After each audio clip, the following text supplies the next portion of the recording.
اینجا شهر نه دهه کدوچی مرکزی ماموری دهاتی به نام میرزاعلی وایسف در ناحیه واسه میباشد. با شرافت دوران صاحب استقلالی تاجیکستان محبوبمون با پیشنهاد جماعت دهات و اشتراک ساکنان توسط کارهای بنیادکاری و سازندگی سیمای این دهه سال تا سال به شهر مانند میگردد.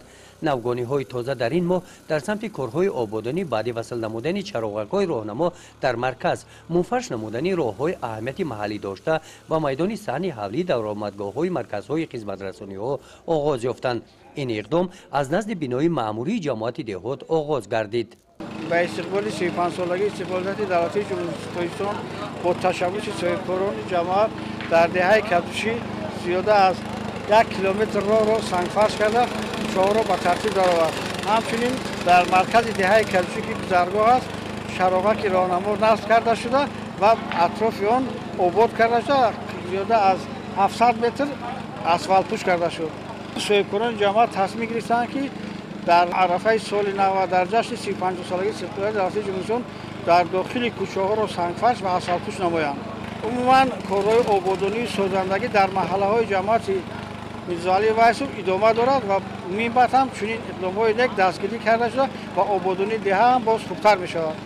در مقیاس جمهوری کدوچی دیومین کلانترین دهه حساب یافته شماره اهالی آن زیاده از 14,000 نفر را تشکیل می‌دهد. این دهه در دامنه قطار تپه‌های سرتیز واقع گشته است. سیلاب‌هایی که در نتیجه بارشات و برف و باران از تل و تپه‌ها جاری می‌گردد راه‌ها را ویران نکرده توسط کانال و سیلپرتوهای ساخته شده جاری می‌گردند.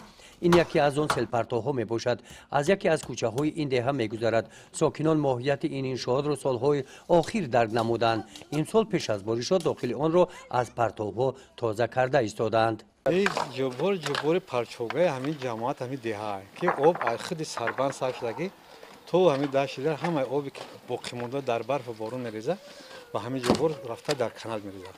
این بسیار فایده کلان داره با آبش همین تمام همین جماعت میرزاعلی وایسف.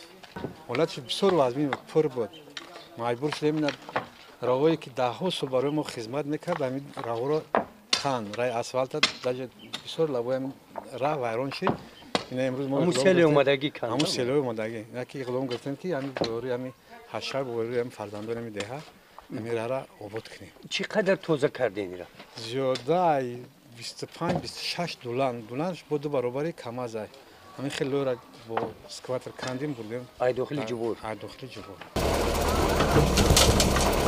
به همین مانند سیلپرتوها در شفت راه‌های محلی دهه با مقصد پیشگیری خطرهای سیل و ضرر نرسانیدن به خودجگی مردم موجود هستند.